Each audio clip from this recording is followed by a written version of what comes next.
And welcome once again to the X Zone. I am Rob McConnell, and we're coming to you from our broadcast center and studios in Hamilton, Ontario, Canada, on the Talkstar Radio Network, Mutual Broadcast Network, iHeartRadio, Simul Radio, and Simul TV. If you'd like to check out the programming we have available for you 24/7, 365 on the X Zone Broadcast Network, visit www.xzbn.net. My guest this hour, X Zone Nation, is Roy Heizer, and Roy is a professional tour guide, and he has been one for over a decade. He has conducted the Squares of Savannah History Tour as well as the Winston-Salem Ghost Tour. Mr. Heizer has also written several books, including Cincinnati Cemeteries, Hauntings and Other Legends, and Haunted Charlotte, Supernatural Stories from the Queen City. He also has been in several movies, including The Conspirators, Savannah, Cracker Jacks, Susie's Hope, and Dog Ears. Joining me now is Roy Heizer. And Roy, welcome to the X Zone. Thank you for having me. How did you get interested in the weird, the bizarre, the paranormal, the living and the dead? Well, I guess I came by it quite naturally. My mother was very in tune to the supernatural. Mm-hmm. She had several supernatural experiences while I was growing up, and those were part of our family lore. My father, meanwhile, was quite the sleuth, quite the detective. He loved a good mystery, and so I guess between those two, I was raised with it. When did you have your first paranormal experience? When I was about 12 years old. Mm-hmm. A very dear childhood friend of mine, my best friend, a guy named Michael, vanished. And he didn't just vanish in the typical sense of the word. He literally vanished along with his family, literally 1 week to the next. I would go and play at his house on a Saturday morning, and then then the next Saturday he would come and play at my house and thus and such. And one Saturday I went to play at his house and everything was fine and no big deal. And then the next Saturday my father took me over to play with him on Saturday at his house, and he was gone and his family was gone. Everything was gone. Every stick of furniture in the house was gone. My father, being somewhat of a sleuth or a detective, tried to find him, looked for school records or a forwarding address or a forwarding phone number, and they just simply vanished. When we got to the house, there was no one there. The house was a ghost house. And, I've heard several theories over the years, but I've come to believe that it was something paranormal. Why? Because we had been best friends for several years.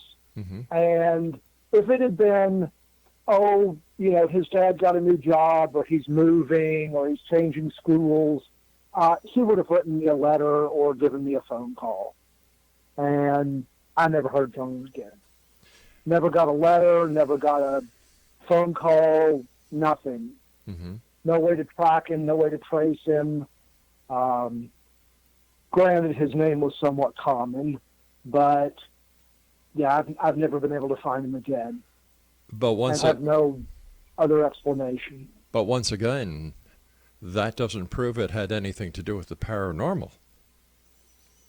No, not conclusively. But that's what I've been left with. But isn't it strange if it was the family that disappeared without a trace? All right, maybe. But to have their furniture there and everything else gone as well, it sounds like it was a middle of the night skip and run. Could very well have been. There could have been any number of explanations. My father went to the neighbors and they said, we're subdivision. We didn't see any truck pull up. We didn't see any moving van pull up. No forwarding address. My dad went to the school and the records were just gone. What did his father do, your friend's father?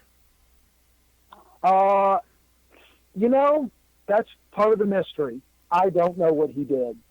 I know that the mother was a medical student, Mm-hmm. and she was at the medical college. Is it possible that his father worked for the government in such a position where they had to do things in a very secretive way?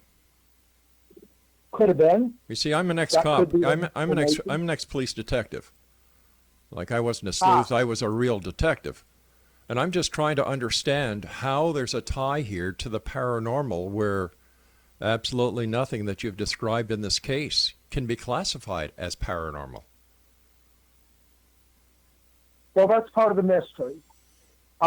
There certainly would be real-world of this earth explanations for it. Mm-hmm. He could have been in the witness protection program. Possibly. Father could have been into drugs Mm-hmm. and needed to get out of town quickly. But I would have thought, given how good of friends we were, that Michael would have at least at some point sent me a letter or a phone call and said, "Hey, this is what's happening." Right. Let me ask you this question: do you believe in ghosts? Yes, Why? I do. Why is that, sir? Because my family Mm-hmm. has those experiences. I've watched my mother go through several paranormal episodes, as you might call it, and she wouldn't have lied to me. And so I feel like that if it happened to her, if she experienced something from the paranormal world, Mm-hmm. then it's entirely possible that it's true. Have you And I've had some weird circumstances myself, just bizarre things, felt someone in a room Mm-hmm. or seen something that didn't otherwise make sense. But have you seen a ghost? I've sensed a ghost. Have I seen Mm-hmm. a full-body apparition? Yeah. No. But I have sensed that someone else was in the room with me, or someone else was around, or something else. I haven't seen a ghost as in a diaphanous figure before me, Mm-hmm. but I believe it exists. What is your definition of a ghost? The presence of someone who has passed on, whether that's Mm-hmm. a physical presence that someone can see, or just a sense that someone gets, a feeling that someone gets, that they describe as coming from or about someone that they've known or seen. Right. I think also you can say that a memory is a ghost. It is a residual after effect of Mm-hmm. someone's involvement in your life. Someone passes on, and maybe you don't see a physical ghost, but when you think about them or you remember them, to me that's a form of an apparition. They are with you. Their spirit, as it might be, is with you. Why do you think some people, when they pass, remain ghosts on this planet, and others seem to go wherever ghosts go?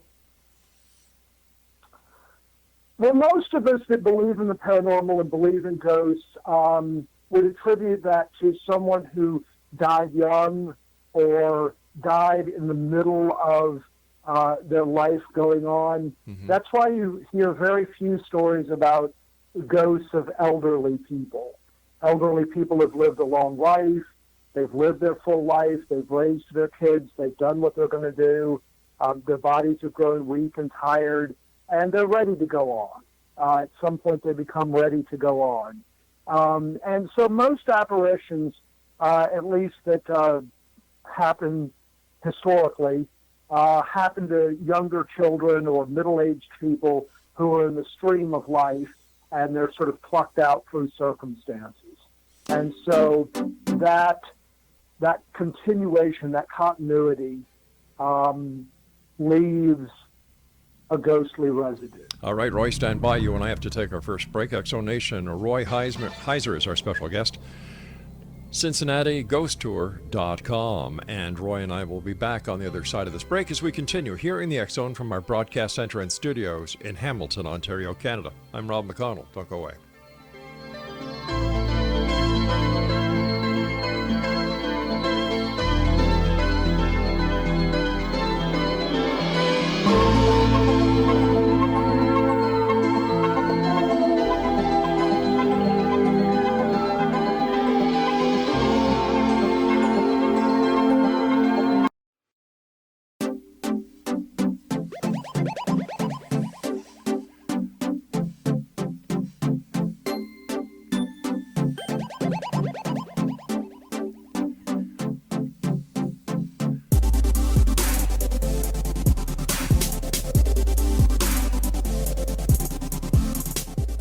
Roy Heizer is our special guest this hour, Exonation, Cincinnati Ghost Tour.com. Roy, before we went to the commercial break, you were saying that most of the ghosts that are young compared to senior ghosts that are seen? Yes, that seems to be the case. Okay. Are there any statistics to validate that? I've never heard that before, and I find it to be interesting. I can't really quote you statistics per se, but the vast majority of ghost stories that I've heard from people on various ghost tours that I've taken, or ghost story books that I've read, that seems to be a common factor. Okay. Tell us about your ghost tours. And first of all, when did you have your first ghost tour, and where was it? Sure. Well, my first official ghost tour was in Winston-Salem, North Carolina, and I've since moved to Cincinnati, Ohio, and continuing that. But I've been giving tours, historical tours, for well over a decade. But the ghost tours, this is my 8th year. And would you say that most ghost researchers or paranormal investigators, when it comes to ghosts, are more historians than they are anything else? I would say that would be a good description. Certainly, you would have to have a historical curiosity. I'm sure some people have other motives, but yes, most of us are interested in the history tours, history behind the stories on the tours. In fact, most good ghost stories lay in some sort of history as well. And if not history, they certainly tell us something about ourselves, about the human condition. And I'm sorry, go ahead, sir. Well, on the Cincinnati Ghost Tour, for example, if you peel away the ghost stories, it's really just a history tour underneath it. One comes away learning a lot about the history of Cincinnati. I was just going to ask you, how haunted is Winston-Salem? It's actually quite haunted. There are a great number of stories there. They've got an old historic cemetery named God's Acre. It's a Moravian cemetery.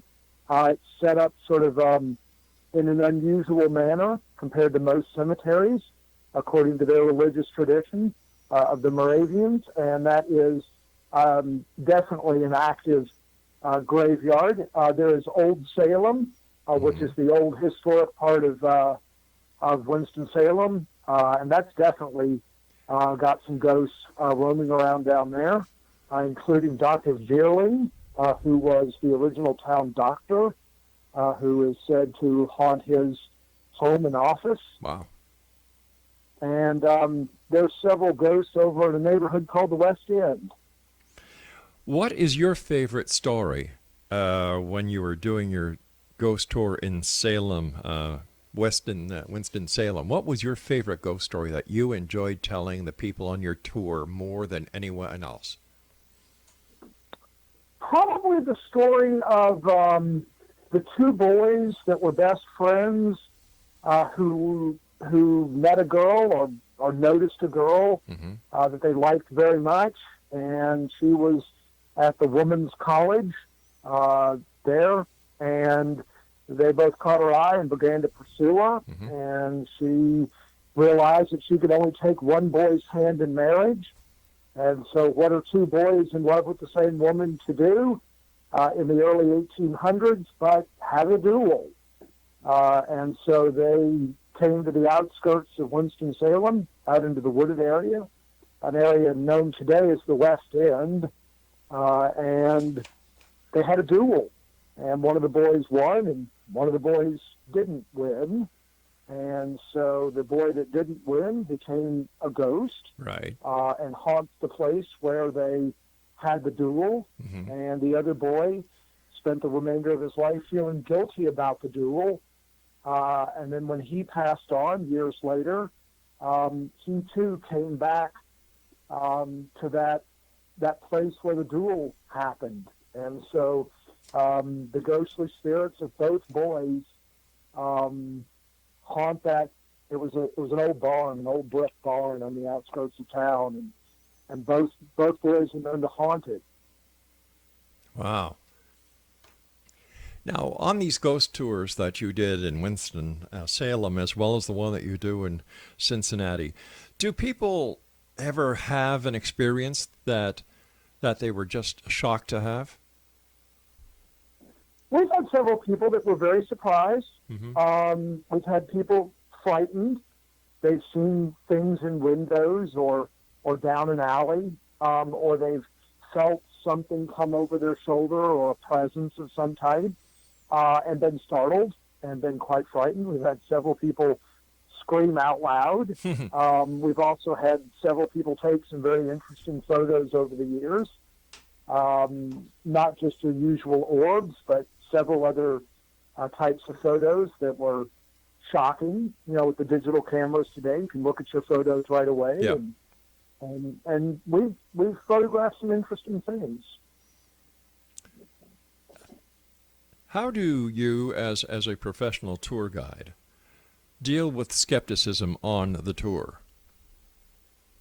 Well, I really like skeptics. One of my favorite parts of the tour is having someone at the beginning of the tour say to me, you know, I don't really believe any of this. Right. It's all hogwash. Mm-hmm. You know, my wife dragged me along, and I'm just here because she made me come along on the tour. But I'm going to do you the courtesy of paying attention. And then, you know, that same person at the conclusion of the tour come up to me and say, wow, that was really neat. I learned so much. And, you know, I'm going to give this a second look, or I've become a believer, or yeah, you really convinced me that, you know, this is true and I should take another look at it. That's got to be one of my favorite things. I love winning over the skeptics. I guess it would be. What is the weirdest or scariest thing you've had happen on a ghost tour, Roy?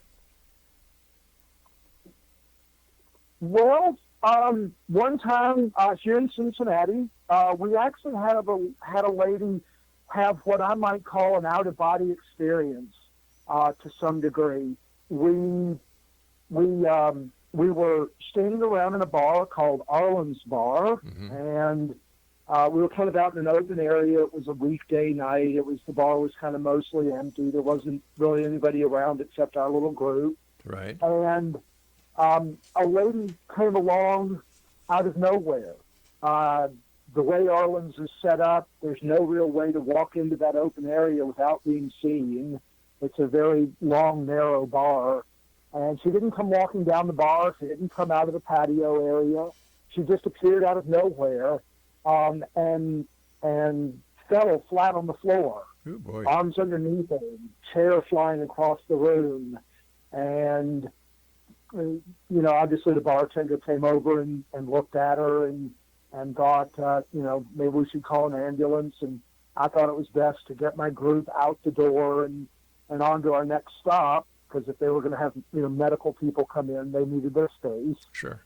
And so the next night, you know, we saw the ambulance come, and the next night we were back in there again, and I asked the bartender, what about that woman from last night? Mm-hmm. And he looked at me in all seriousness and said, what woman?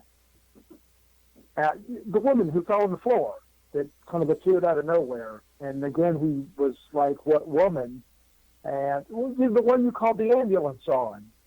And he said, "We didn't call an ambulance last night." And yet the night before there had been this woman.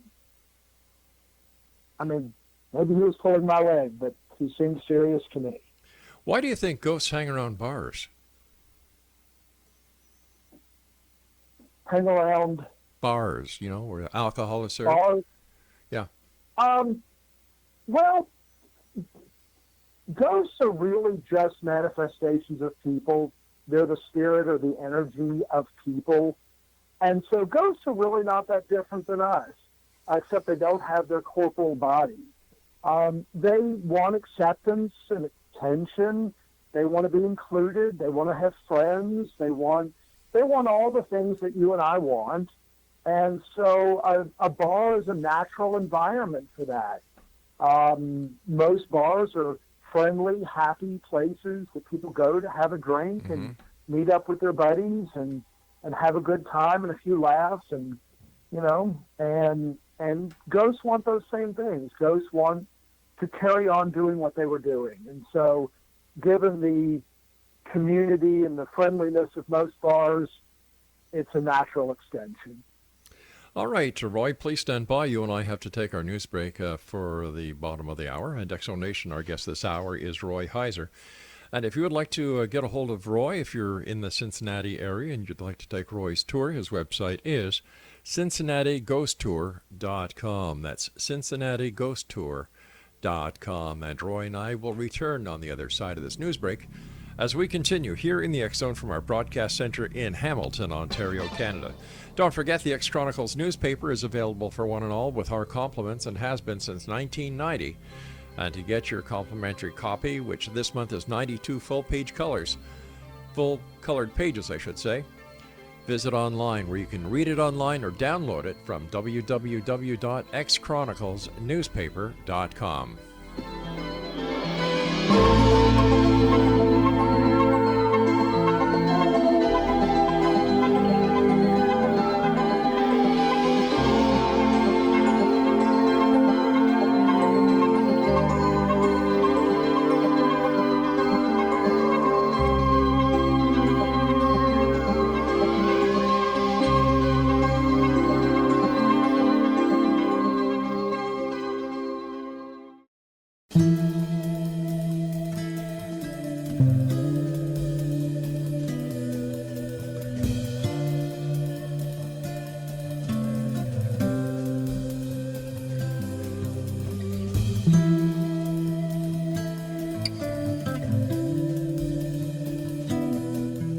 Roy Heizer is our guest. He is the owner and operator of Cincinnati Ghost Tour. Their website, CincinnatiGhostTour.com. Roy, before we went to the news break, we were discussing why a ghost would hang around a bar. And you brought up some very interesting points, like people go to the bar to have a good time. Most bars are friendly places, and ghosts just want to hang around and be happy. But how can they do that if no one can see them and no one can hear them? Well, I think that's why we have the classic ghost story that we have. In most ghost stories, a spirit is attempting to make contact. That's why you get stories about, I felt a cold chill on my shoulder, or I felt someone take my hand, or I saw someone across the room. Those are their attempts, because they don't have a corporal body, to make contact with us, to keep that connection with the broader human spirit going. And so you'll often hear stories of ghosts making sounds or making noises or flicking light switches. And I believe that those are simply attempts to get a hold of us, to get our attention. But if they don't have a corporal body, how can they manifest an image of themselves? How can they flick on a light switch? How can they make sounds of moving down a hall or walking upstairs? How do they do that? How do we explain that? Well, all of those things are triggered by energy. It takes energy to flip a light switch, or it takes energy to make a sound, or to step on a creaky stair. And ghosts are just another manifestation of energy. What we call the spirit or the ghost is the inner energy of that person. And even though the physical body may not be there, the energy of that person is there. And when there's energy, you get friction. And when you get friction, you can then get sounds or light switches or noises. And that's why often ghosts present in a diaphanous state, diaphanous meaning half invisible, because they can't quite, they don't have the same level of energy we have, or the same type of energy to be fully seen. Okay. But they can manifest enough energy to be invisible. All right, Partially. I can understand the aspect of energy, but energy, in order to represent a form, must be contained by a form. So how does the ghost maintain the form of its past existence? Now, the human body has energy, but the clothes that are seen on ghosts and reported, whether it be a Confederate Army uniform, whether it be somebody from the early 20s, anywhere in history where these ghosts are alleged to be seen, wear these clothes. So how does the ghost, or where does the energy from inanimate objects, non-living objects, come from to manifest themselves at the exact same time, the exact same place as the apparition is? Well, I, for one, am not sure that they do. Okay. Nowhere on any of my ghost tour do I describe a ghost as being fully dressed in their original clothing. Right. I believe that a ghost is the spirit of the person, regardless of clothing or a hat or glasses or anything someone might wear. But that's also why ghosts manifest themselves in a number of different ways. Sometimes all they can manage is to make a sound. In ghost hunting, we talk about orbs a lot. Mm-hmm. And a lot of times people sort of laugh at orbs occasionally, but they can be manifestations of energy. Certainly they are light energy, if nothing else, but they're not a fully formed human, as we know a human. And so an orb can float around in the air, and it's just a speck of energy. And it may be a speck of energy that produces its own light, or it may be a speck of energy that simply reflects surrounding light. So I'm kind of a believer in orbs, even though I realize that some people sort of laugh at them as being kind of silly. But they are a source of energy. And so if they're a source of energy, they certainly could contain the remnants of someone or something. How do we know that the majority of orbs that are reported on the internet are actually specks of energy instead of dust, moisture, or insects? Well, I think we're looking at that the wrong way around. Okay.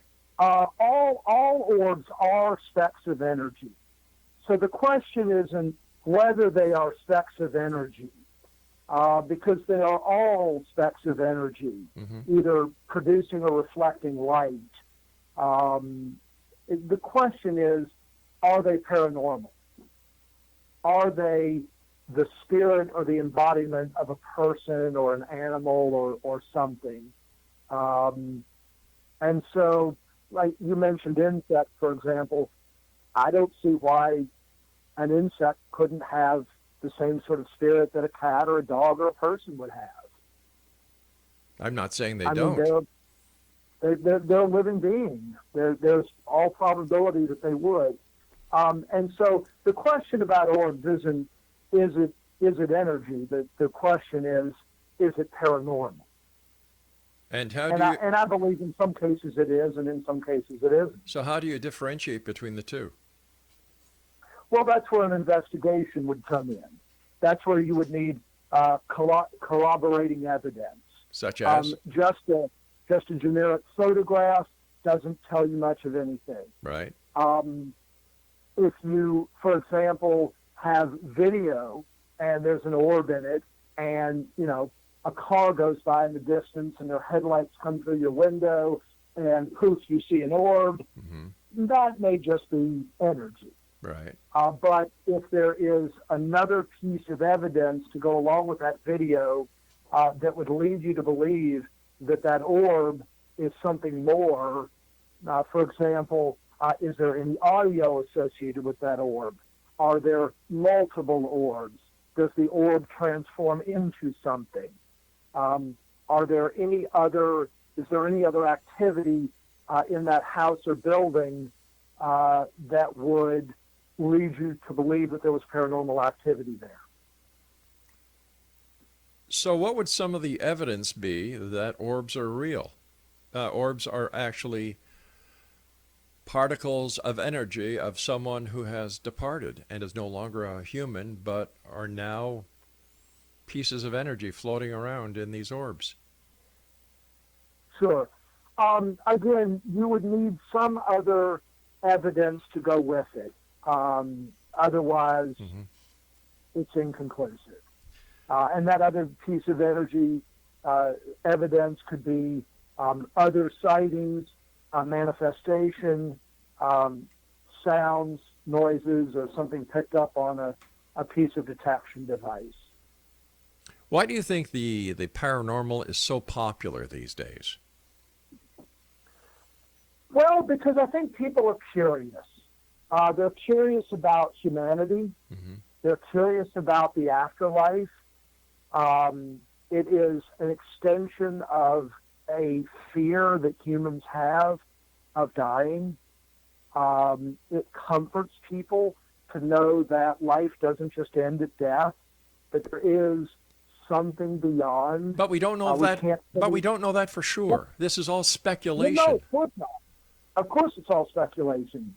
You're absolutely right. It's all speculation. That's why we do the investigations. That's why we continue to be curious about it.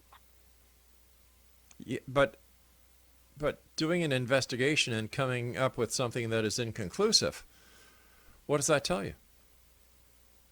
Well, a particular investigation may come up inconclusive,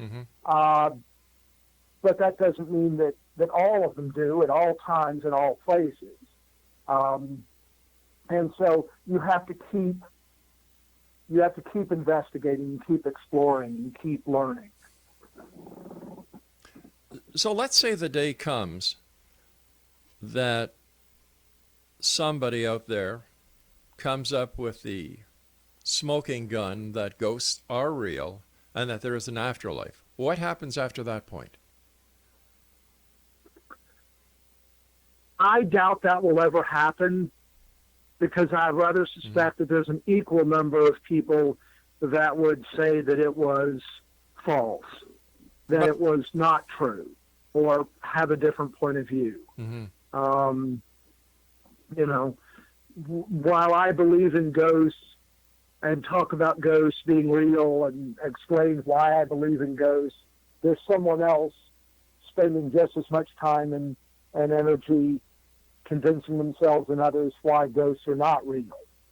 And what is conclusive to one person isn't always conclusive to everyone. I've got about a minute before I have to take my next break. Would you say that the entire concept of the paranormal is based on the belief of the person who's looking into it? Yes. Yes. All right, stand by. A lot of it depends on where you come from. All right, stand by, sir. We have to take our final break. In X Zone Nation, Roy Heizer is our guest this hour. Cincinnati Ghost Tour. Their website is www.cincinnatighosttour.com. We'll be back as we wrap up this hour here in the X Zone with yours truly from our broadcast center in Hamilton, Ontario, Canada. Don't forget three websites to check out: www.xzbn.net, www.xchroniclesnewspaper.com, and www.simultv.com.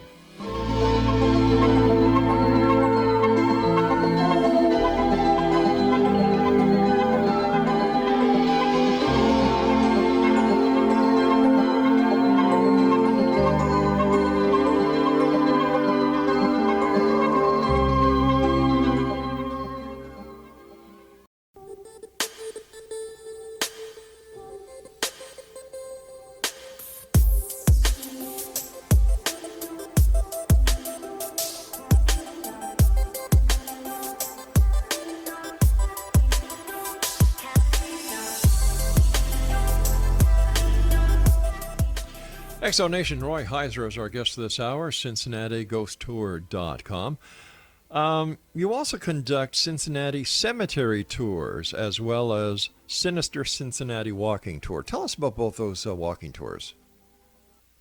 Sure. The Cincinnati Cemetery Tour is a stroll through the Wesleyan Cemetery. It is the oldest continuously operating cemetery in Greater Cincinnati. It's not the oldest cemetery, but it's the oldest continuously operating one that's still open for burials. Mm-hmm. It dates to 1842, and that tour is mostly a history tour. We tell a couple of ghost stories along the way, but that tour is mostly about the history of the graveyard itself and the history of several of the people buried in the graveyard.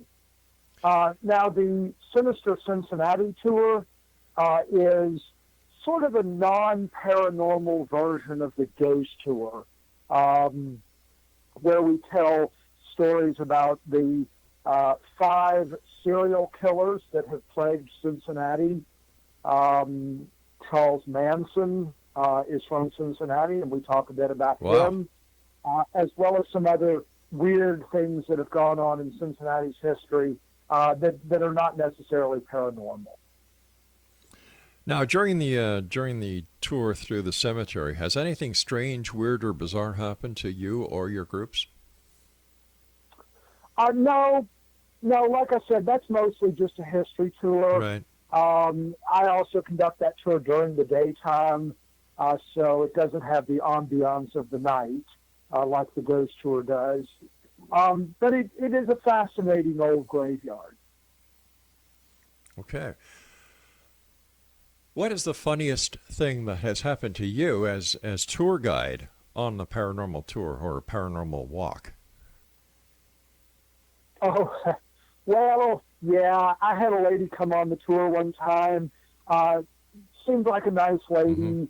Mm-hmm. She would listen very closely to a lot of the stories, and several of the stories she sort of pulled the punchline, so to speak, and would sort of guess out loud where the story was going or how it was going to conclude. Right. And so that was sort of different. Most people don't do that.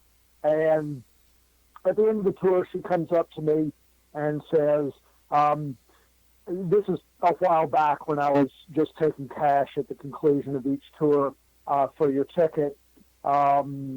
She came up and said, I don't have any cash. I can't afford to pay for this. I didn't bring any money with me.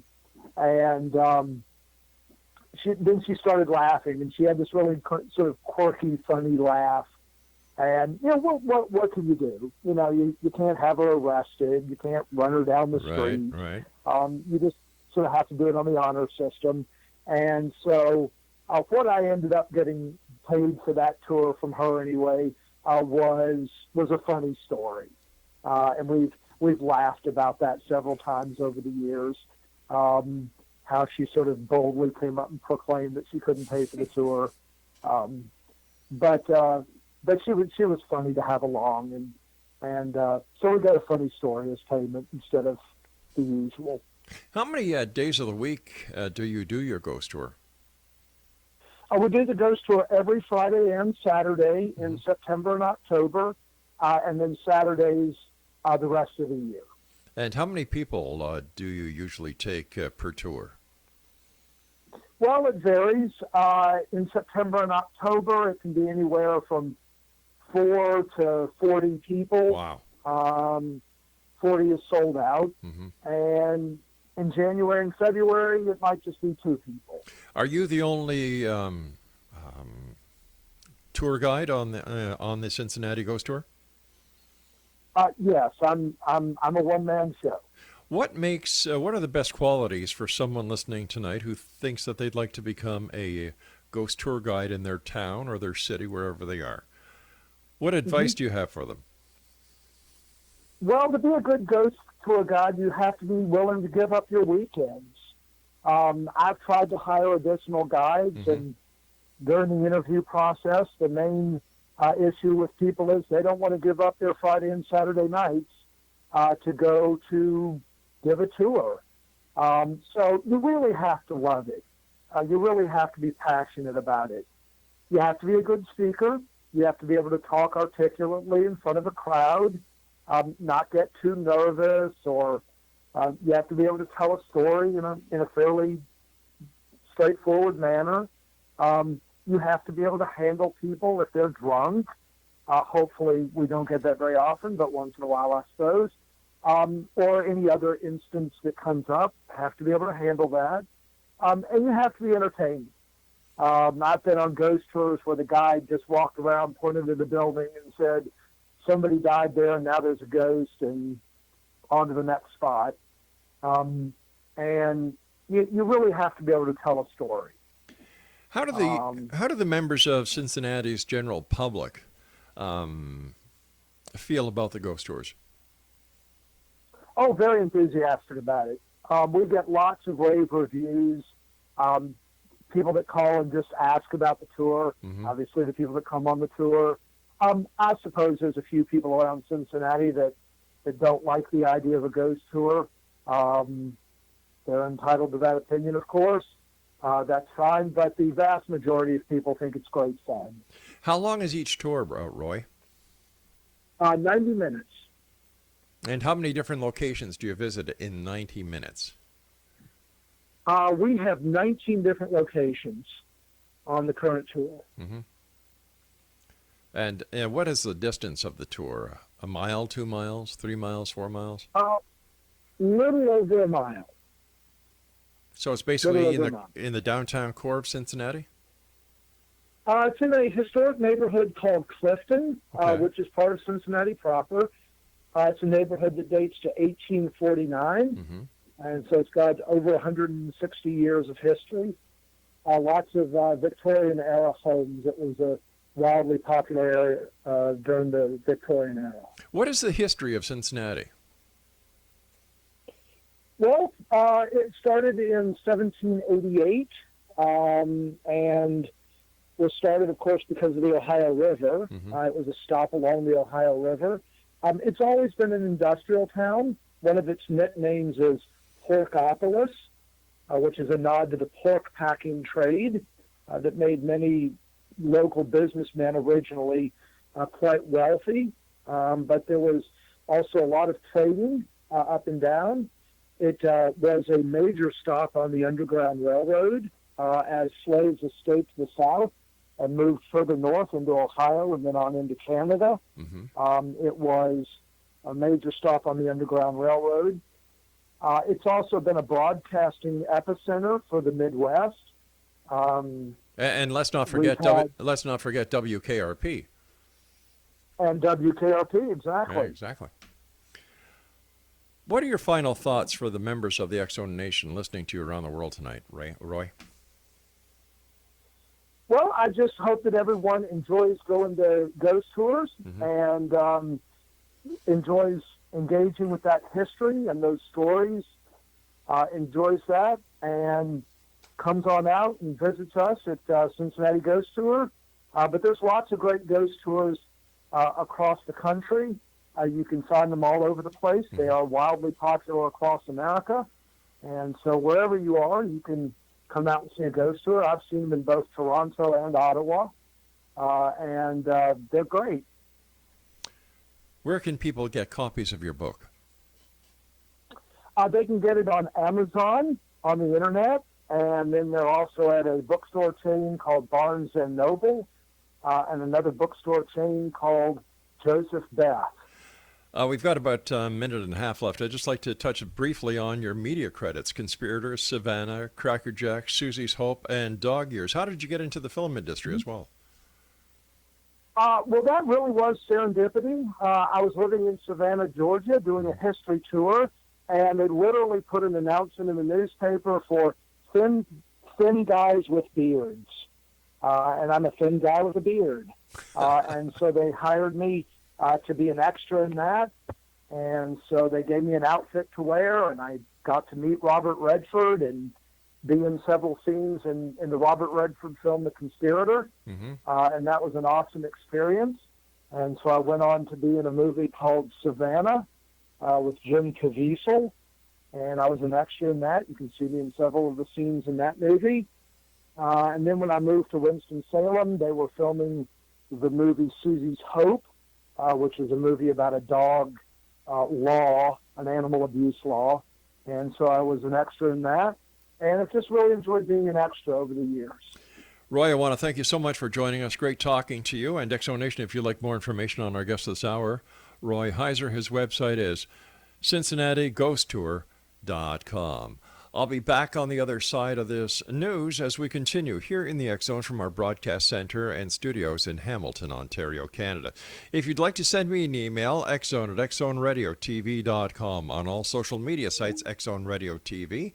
And for all the broadcast schedules on the X Zone Broadcast Network, one website, xzbn.net. And for the broadcast schedule of the X Zone TV channel on SimulTV, simultv.com.